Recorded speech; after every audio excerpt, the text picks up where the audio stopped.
stumbled upon this. So, now, there was a really good show a couple weeks ago on CBS Sunday Morning. It was all about weight loss, and they really covered some really interesting topics. And I've been seeing this come up a lot. But if you take a look at not just fast food, but like your Chili's and some of the other restaurants, Applebee's, you will be seeing this a lot. You'll see salt, sugar, and fat combined a lot. Now, why are they doing that? I don't want to say it's a conspiracy, but it sort of is. When these three things are put together, people become physiologically addicted to that food. It is a fact. And when they go off of it, they will literally have withdrawals. It's like a drug. And so I think, you know, they interviewed a guy from the NRA, National Restaurant Association. His rebuttal was, we're just giving people what they want. But, you know, sure, that's true to some degree, but still, you know. So I always say fast food equals fast death. That's my little formula. You will become an addict if you continue to put that trifecta into your system. I mean, think about the correlation. It's so common sense. Salt, high blood pressure, sugar, diabetes, fat, heart disease. I mean, is that rocket science? It's common sense. I mean, my gosh. So, the problem is this right here. This has become a socially accepted norm. I use myself as an example from years ago when I worked in corporate America. And we would go out to lunch, invariably to one of these typical places, Olive Garden, whatever.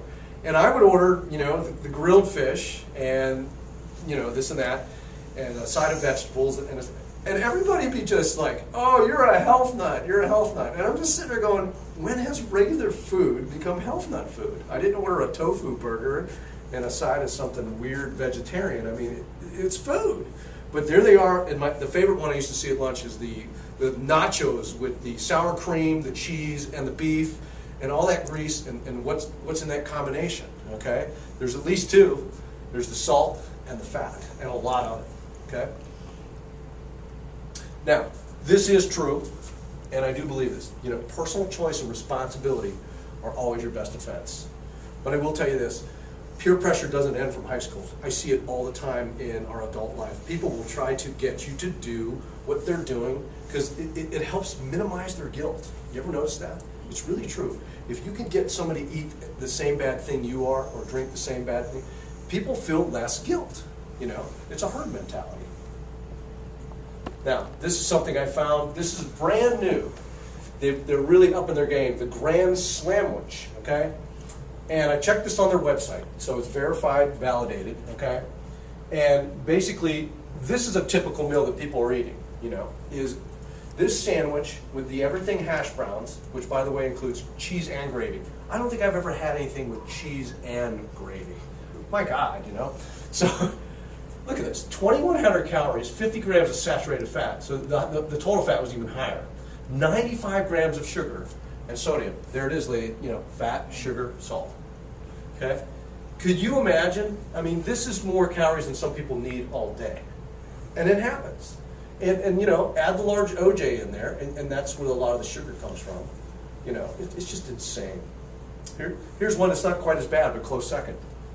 Okay? And how many people do we know that eat this? Okay? You got a double quarter pounder with cheese, large fry, and large Coke. Okay? 1,550 calories. 67 grams of fat, 95 grams of sugar again, and look how much sodium. It's just crazy. I mean, this sodium and that sodium on that other meal, I mean, how can you not have high blood pressure? Okay? Okay. I have this slogan is, and certainly once in a while we can all reward ourselves. I'm not saying that we can't, but people have made these types of foods the norm, and that's the problem. But I always say, friends don't let friends eat bad food. Okay. Now, this is the other one. You hear this again over and over again, but I really want to drill this home. Okay, is meal frequency. Okay? The 4 to 6 meals per day. 6, I'm going to be honest with you, is hard to get. I usually average 4 or 5, you know, snacks and meals combined. Okay, why is that important? Okay? It's going to stabilize the blood sugar and the insulin release. You don't want that spike. Now, that also goes back to eating good fibrous foods, too, and quality of food. This is going to provide you consistent energy levels. That's really, really important. So you're not having that crash, you know, and dive.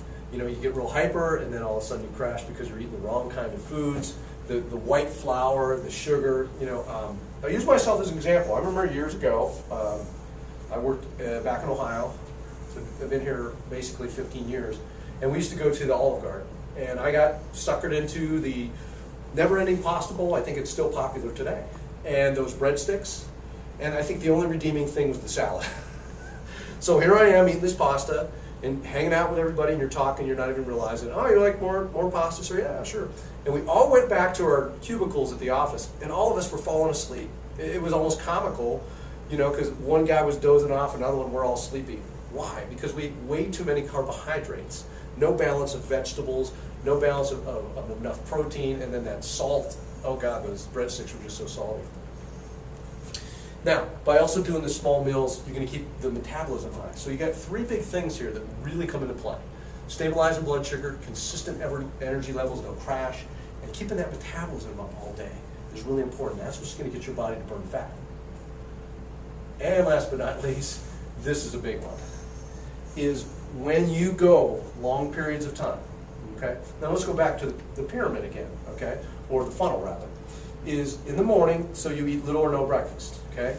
What are people going to do at lunch? They have, you know, hardly had anything. They had a Starbucks and, you know, whatever they can grab, a muffin or something of sugar, and then they work, and all of a sudden they go out to lunch and they pig out, you know. It's such a constant pattern. Now, last but not least, this is something I've been really preaching about the last couple of years in my practice, is we so much forget when we become an adult to have fun, and I don't know why. I mean, I'm still like a kid in many ways. And the thing for me is, don't be afraid to go out and do something you haven't done in years. Buy a pair of rollerblades.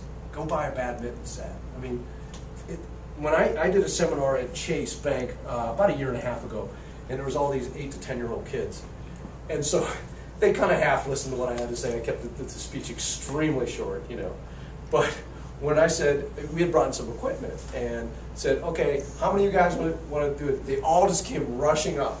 You know, let me try that, you know. Did a presentation at a business in Phoenix of a bunch of adults, okay?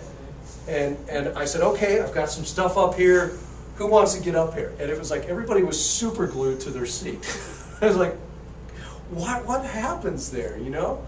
I mean, the kids are just, yeah, you know, let me go and try it. And the adults are like looking around, you know, and everybody's kind of getting all stiff. And like, so I really kind of emphasize this a lot. I mean, when we were kids, we were carefree.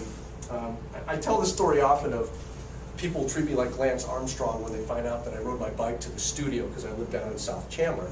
They're like, how far is that? And I go, it's 13.5 miles. Really? And you're going to do that when you go home tonight? And I'm like, if I want to get home, yeah. I kind of got to do that on the way home.